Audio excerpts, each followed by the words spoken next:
If you are a jazz fan, you don't want to miss this. If you aren't, get ready to learn from an amazing man who's accomplished in a lot of ways. Today, bass virtuoso John Patitucci. Welcome to Church Hurts and the good, the bad, and the ugly about church, religion, and spirituality with a dash of recovery thrown in. If you've ever had questions about the church, maybe a bit jaded in your attitude toward religion, well, you've come to the right place. Our host, he was an honors philosophy student, ordained a Presbyterian minister, planted 3 churches, taught at a prestigious university, but now he's just an aging curmudgeon who never quits asking the question why. The host of Church Hurts and Dr. John Bass. If you grew up in a traditional church at all, you'll remember a worship component called the offertory. To me, it seems simply to be a time for the music director to show off his highbrow classical taste, sometimes with a soloist belting out with way too much vibrato in a foreign language.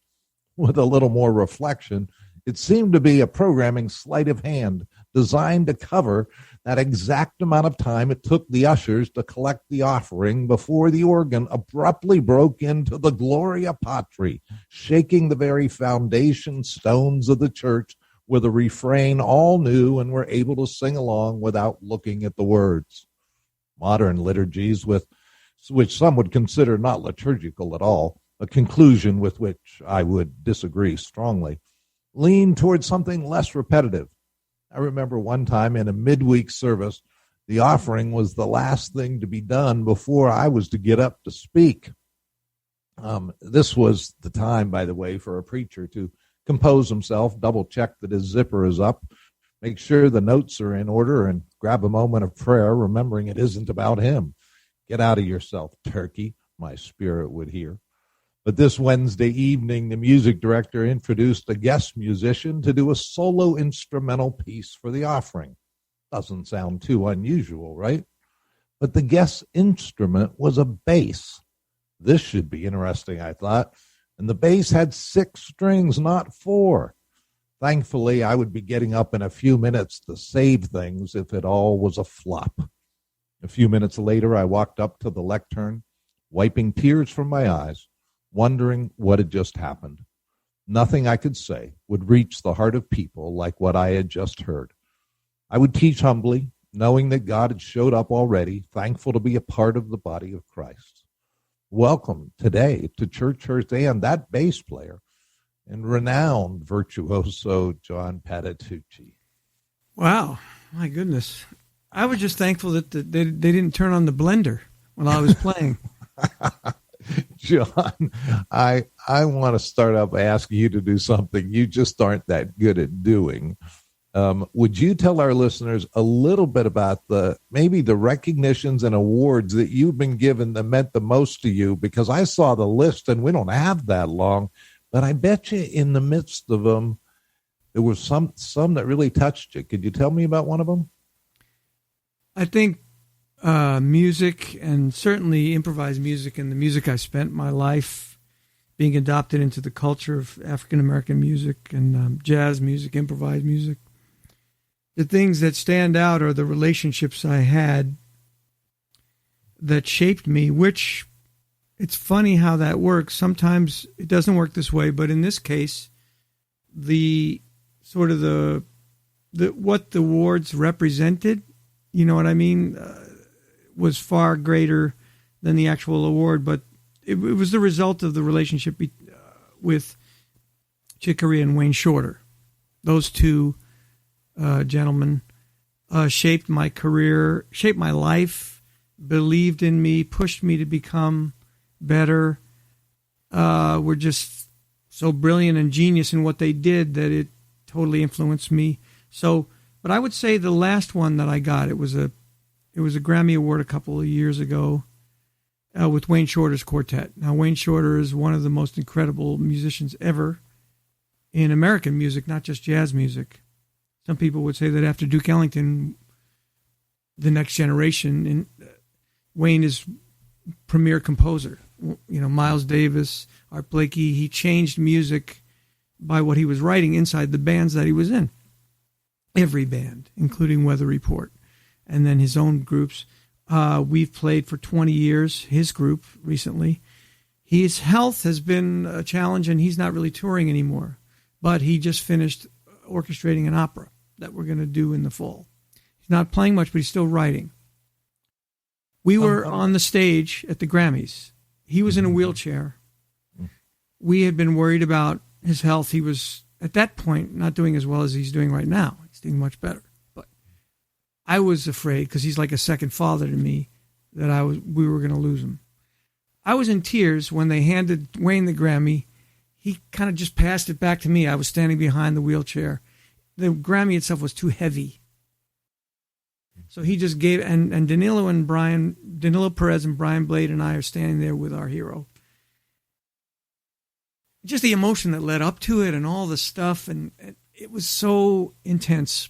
Because the record, it was a 2-record set with an illustrated book, because he was a cartoonist also when he was a kid. But this book was based on something that he envisioned. He wanted the 2-record set with orchestral stuff with the quartet and the quartet by itself, plus this illustrated book, which was like a sci-fi cartoon book. Maybe one of the biggest projects he ever released. And I had been hoping in my heart, I was like, he's got to get recognized for this. He's not just because he's much older than we are, it was because he's a genius, period. You're proving exactly what I said. I said you weren't very good in this. I asked you to talk about awards you've received. You end up talking about Wayne Shorter. You know, when I first met you, you were a lot younger and you were living in California. True. And you'd walk in and it's like, I had never heard of you because I'm not a jazz guy. And all the musicians, they were just, you don't know who's here. John Patitucci's here. And I'm like, so what? You know, yeah, what's like, that? Who in the world's John Patitucci? Oh, he got Bass Player Magazine, Player of the Year. I mean, you were pretty young, but actually remember back then, I think you might have even been in your 30s, and that felt old for musicians at that point. But you've won awards like that like a number of times, like the best in the world. Where do you go from there? It's like, really? I've just been the best in the world by my peers, basically? Oh, I don't know. I think a lot of the older guys set me straight on that early on. They said, don't believe anything the press says about you when it's good or bad, because they don't know. Now, awards by your peers is a beautiful thing to be acknowledged, but to me, the ones that meant the most were in the bands I was in. We have 4 Grammys in the house. 2 of them were from my association with Chick Corea and his bands, and 2 are from Wayne Shorter and his groups. Those are the things that mean a lot more to me than any kind of bass things. That's wonderful and all that, but the community and that family vibe and the music that was created by living life together on the road and sharing and learning actually from each other how to live together, how to create this music, and to see that, when you're young, you think it's all about, okay, I have to be the great, you're thinking too self-oriented. And then you realize later on when you get around these masters that they're thinking of the whole all the time. They're thinking of the group and the community. And because they have that dynamic in their head, their music goes to the highest heights. Where somebody who's only thinking, oh yeah, I got to play my stuff, their music is not going to get up there because they're trying to hold all the marbles, for themselves, and it just doesn't work. And luckily, at a young age, I met these people who reoriented my. They took part in pointing me in the right direction instead of being so self-focused. That's hard enough as an artist. As you talk about music all the time, I want to do something a little different for a second. You speak of community there. I want to talk about community. This is Church Hurts And. Tell me about what kind of church upbringing did you have? Now, I grew up with a very bigoted mother who had categories, so she would just look at me and say, his name is Patitucci. What kind of upbringing you think he had in church? He's a, Italian Catholic. What's your story? I was. What was that like? Well, living in Brooklyn in the 60s, I was born in 59. My older brother, because he was the eldest, of course, he was encouraged to be an altar boy, and he did that. And poor my brother Thomas, who's an amazing guy, who became a pastor later, but not in the Catholic Church. He had to learn the Mass in Latin. And I always wanted to be like him. So I decided if he was going to do that, I had to be an altar boy too. So I went in there, and then the Mass changed to English. He was so mad at me.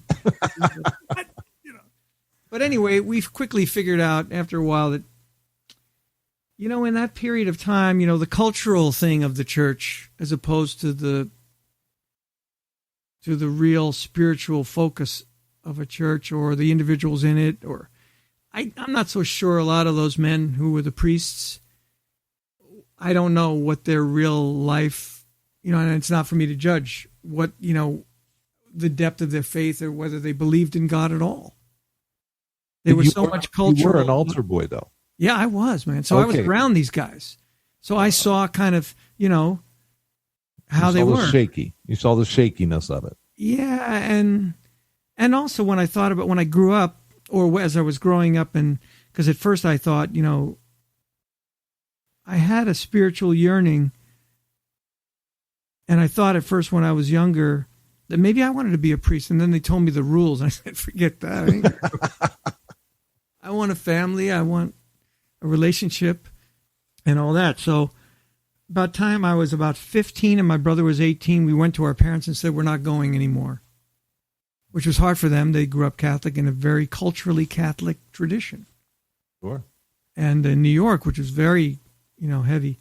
So, and the root of that was I finally, the cheeky little 15-year-old guy, when I just went in to talk to the priest one day, and he said, well, you have to come in the confessional. So I went in the confessional and I said, bless me, Father. I did the whole rigmarole because I had it all memorized. And he said, okay, what is it? I said, well, I need you to teach me how to be close to God. I'm reaching for God. I want to know God.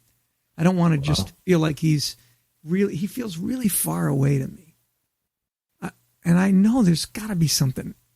It's got to be more than that. And he couldn't tell me. He just said, go back in the church, say 5 Our Fathers and 3 Hail Marys, and think about what it means to be a good Catholic.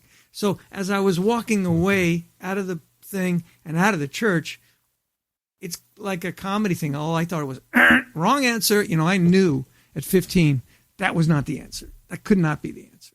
There's no way that is the answer. I didn't know what the answer was, but I knew that wasn't it. Okay, so I'm remembering, and I don't know why, you're not as old as I am, but I'm kind of remembering back. There was just a time, even with musicians, that in the Christian world, you heard that somebody might be a Christian. It's like, Bob Dylan went through his stage, and Clapton went through his stage, but you'd hear somebody's a Christian, and it felt really like, this is really neat. But for you, it wasn't just about getting a label. I mean, you kept going with that question, and you never let go till you got an answer. Tell me about that. What happened was we lived in the Bay Area, and there was a Covenant church nearby called Hillside Covenant, and there was a young guy, 2 young guys. One was named Lon Allison, who wound up working in the ministry for years. He worked later on in Chicago and worked with Billy Graham and some people like that. But he was a really great guy, and he had a music director, this guy Jonathan Brown. And they were really, they were starting a church. They were going to start an offshoot of that church, but they started hiring me to play at the church. So I'm playing, and I remember there was a guy who got up, he and his wife, and he had been strung out. He was a heroin addict, and his life was changed. And he was talking about it, and his wife was talking about it. And actually, I still know these people. They wound up being very good friends, because later on, my brother wound up being an associate pastor of this offshoot church that happened from this youth minister and the music minister. So, but the music minister was a really cool guy, and he was way into Andre Crouch, African-American gospel, incredible music. You got to know that in the Bay Area in the 70s, Andre was from the Bay Area. He was down in L.A. already. But there was the Hawkins family. There was a lot of incredible gospel music happening in Oakland and San Francisco. Mostly Oakland, I think. But that was all around. So when they played me a Andre Crouch record, I freaked out because I was, coming out of R&B and jazz and blues music. So that was like incredible. And we were playing some of those songs. So I was like, okay, then I started asking them the same questions. And they said, no, you never have to disconnect your heart or your mind to be in touch with God. But we can show you can read. The Bible is like a very long book, a love letter to you. It's for you to know him. And they started showing me stuff. And more importantly, people can say stuff like that. But if they don't live it in front of you, you're like, okay, whatever. These guys were really cool, very kind. They cared. They weren't just trying to convert me. They were hiring me before when I had lots of questions, and we hung out, and it was never pressure. So after a while, in the summer of '77, I decided I wanted to make a commitment like that. Jesus went from being an idea or a faraway concept to being, my Savior. Definitely a different thing, and it was a big change. I mean, it was a huge thing. And the funny thing was that summer, my brother also made the same decision through somebody else completely. He's 3 years older than I, and we have always been close. We've been like twins. So that was major, that we both found that through different people. And then we were afraid to bring it up to the other. And when we did, they were like, oh, you too. So my brother is still somebody in this life that he's one of my biggest heroes. What he has walked like in his life. He's an example of a real man of faith. His wife is an amazing woman of faith. The stuff they do with the short-term adoptions they're doing right now for children in crisis whose parents are having really bad troubles, and kind of things they do that you'll never hear about. You'll never, these are the kind of people that never get written up in the papers because they don't do something drastically, horrendously destructive. They're really trying to live this life. I want to get to what it's like to really have more than a casual relationship with Jesus in your profession in just a minute. But first, I do want to mention, if you're listening and you want to hear more about John's list of musical accomplishments and his records and books, I want to get to the teaching story just because John has a new book out called Walking Bass. If those of you want to learn stuff, it's one of his latest things. But just go to johnpatitucci.com, and it leads you everywhere. It's a real well put together website. But also need to mention that I work for Standing Stone. And it's Standing Stone, that's the working with the frontline workers, with people like John's brother and others in the ministry who they sometimes get discouraged and they need a confidential place and someone to talk to. And that's what I do at Standing Stone. It's offered free to those that we work with because of your generous contributions. And we really need support at this time as we're trying to come back from the pandemic, the struggles of what church is going to look like and what's happened.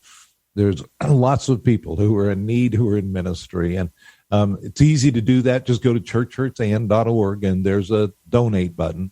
We would love to have you as part of our team. I personally would love it, as I just want to do this work in every minute that I can because it's needed now. So I want to thank you ahead of time for that. Also, if you're listening, if you would subscribe, pass this show on to a friend and say something nice. You qualify for 3 free sins. If it's a lie, say it something nice anyway. But that's another show. But having said that, John, I want to get back to music here for a second.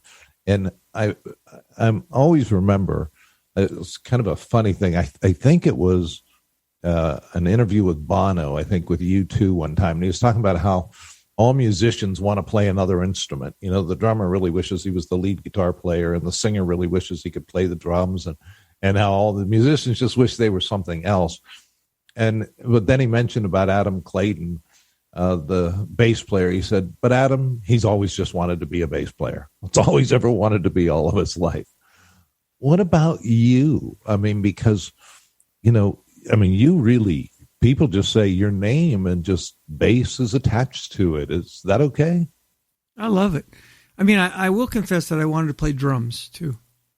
My dad wouldn't let me do it, but I had bongos and maracas, and I tried the guitar for a little bit, but I'm lefty, and the pick and the right. Didn't. My brother was, again, uncannily, prescient in a way. He was the one who said, "Look, you should play the bass. You don't have to use a pick. You can. It's going to feel better for you," and it did. We got a bass. It was a Sears Telstar. It was $10. It was hanging on somebody's wall down the street in Brooklyn, and I thought it was the greatest thing in the world. One word about Bono, too. I met Bono. We worked together one time with B.B. King. It was a live thing in tribute to B.B., and we played When Love Comes to Town with him, and Bono and The Edge were there, and Terry Lynn Carrington, the great drummer, and I played with them. And she's a terrific, amazing drummer, a real artist and a real link in the history of jazz drumming and other things. She's an amazing person and an amazing activist, too. So here we are, and I meet Bono for the first time, and I'm just talking to him, and I said, man, I find it really refreshing the way you are very candid and sort of very humble about what you believe, And he was talking about all these things, and we were talking about grace, and he was really totally down to earth. Great.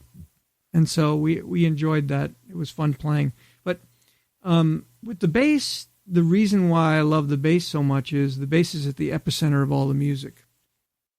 It's with the bass and the drums. There's something I always tell my students: rhythm is the delivery system for everything good in music. You'll never have a good melody without rhythm. You'll never have a good bass line without rhythm. You can't have a great band without a great drummer. But the bass player is kind of like a drummer too.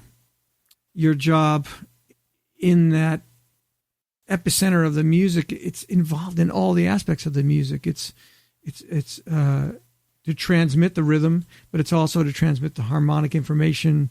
There's the bass line should be a sort of counterpoint to what the melody is. There's all these things that happen. I think when you first pick it up, sometimes people think, well, it's only got 4 strings on it. It's going to be the easy one. And yeah, you can play it at a low level your whole life if you want and just sort of hammer around on it, and it's fine. But once you get deeper into it and the subtleties and the profound nature of the instrument and what it does, whether you're playing electric or acoustic bass, whether you're playing funk music, jazz music, blues music, or classical music, the bass is at the center of the music.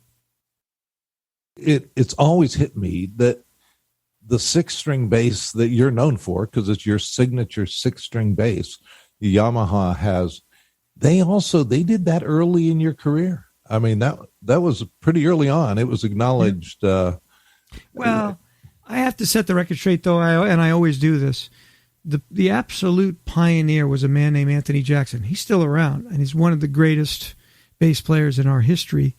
He was the one. He was the Galileo. He was the one who had the first 6-string bass really made that was designed by a bassist and tuned like a bass.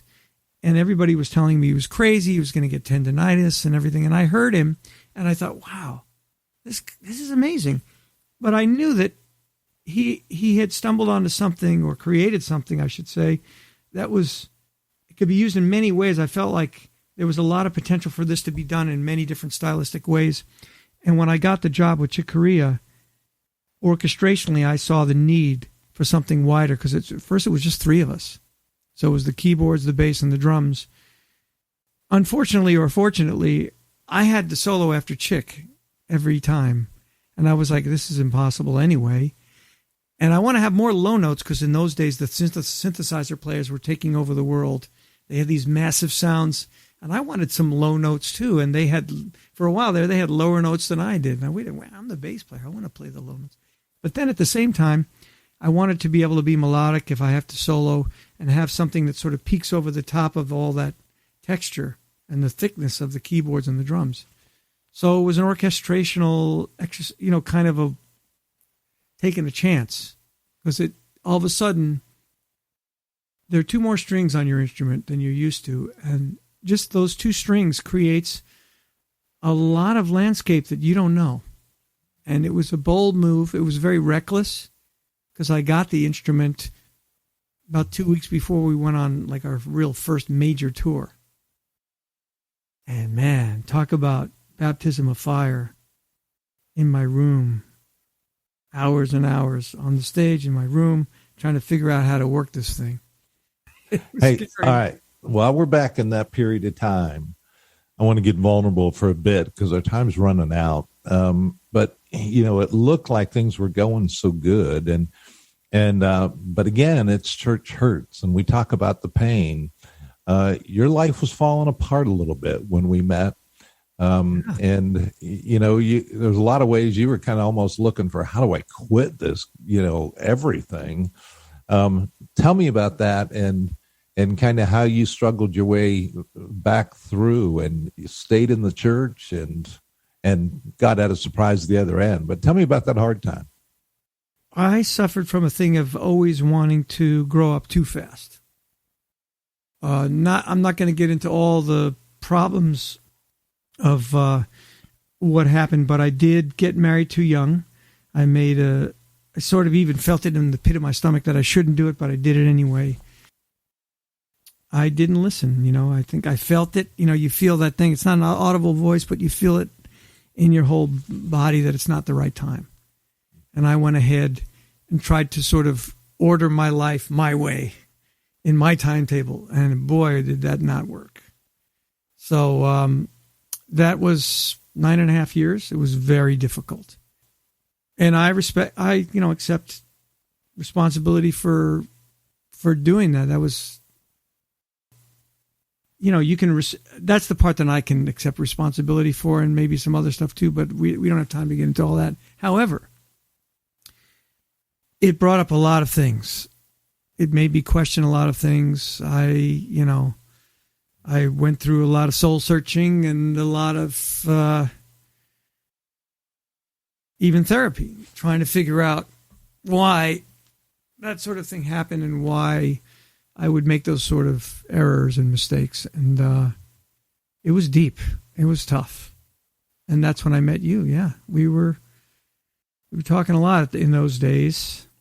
And that was very, very, very painful. Because I think I went into, then I started to analyze a lot of the ways I thought about things, and not just family of origin stuff, but because ultimately you have to take responsibility for your life. You can't just blame it on your parents the rest of your life.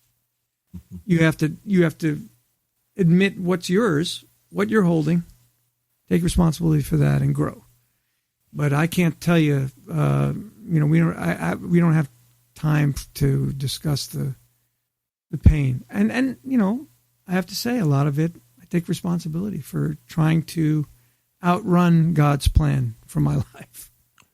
Yeah, John, I think what I remember the most about that was partly, was just the awe kind of you had to listen with. I heard today somebody criticizing the word awesome. Everybody uses the word awesome. And they talk about, no, there are, who really deserves awe? Let's start with God there. But then we get to the idea of, when people, you get in those situations where people are in awe of you on the one hand. On the other hand, fortunately, I wasn't, because, I wasn't a jazz aficionado. You were a person who was hurting, who I cared about. And you were authentic as could be in your pain, and committed as a believer to do what was right at the time, and just navigating your way through that. And I think authenticity is something in you that I think really is reflected in your music as well. There's just not a lot of fake John Patitucci, John Patitucci running around. I hope it's the real thing. Yeah, and that's, you could say warts and all, that's, and I think that came from my parents too. That's a great thing that they instilled in us. They were, my dad grew up very poor, son of an immigrant. My mom grew up, her parents were very poor as well. So them, when people started to say, oh, your son John, and they go, well, he's just our son John. That's who he is. They didn't really understand the whole music thing. They didn't really give it too much weight. They cared more about me in my life, what was happening. And my brother and my sisters, who are amazing, have always been a source of incredible strength. And then, of course, when Sachi came into my life, we've been married now 26 years, man, everything changed. And that's an incredible story and an incredible gift that, in the book of Joel, God says, I'll restore the years that the locust has eaten. Boy, did he. And now we have 2 daughters, 23 and 20. That's a whole nother story. It was tough to finally get to having children. But yeah, I can honestly say God is a God of second chances. Well, I wish we had time to talk about Sachi because you hit the jackpot, and I don't think Sachi wants us talking about her anyway.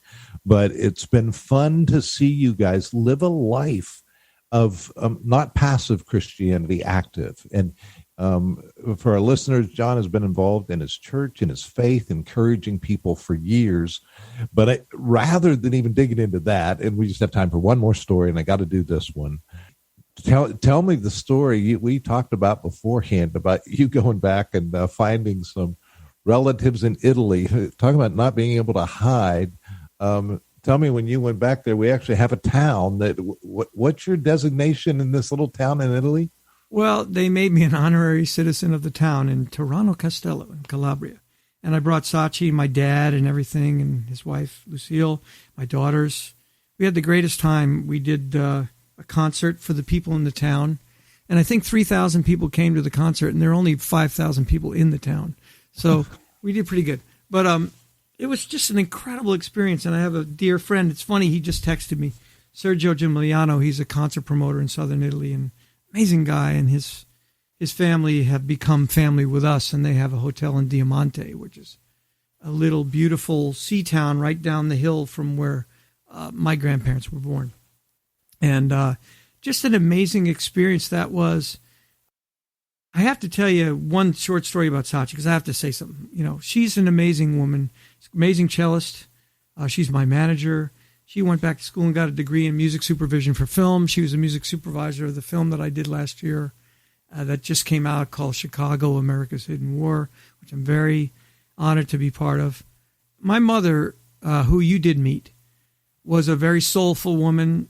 New York, Brooklyn, Italian. There was only truth from her. She was like very cut through the garbage and just like, she didn't suffer fools, and she was very vocal about it. So she said a profound thing about Sachi when she met her. She said, wow, I met Sachi, and it was like, she's too good to be true. There must be something, because my mom was very intense. And she said, you keep waiting for the other shoe to drop, and it never does. She fell in love with Sachi. Sachi was not only healing my life, but my mother's, because my mother was so, focused on her children's joy and that they would have a great family and everything. And when those two met, they just really hit it off, and we hung, and they loved each other. So it was very timely because we got married in 95. My mom passed away in 99. So there were only 4 years for that relationship but it was just love at first sight. And they really connected in a beautiful way. And so that was very significant in a lot of ways, because my mother was the epicenter of the family. Well, and she provided an amazing meal after your wedding, too, which will never be forgotten by me.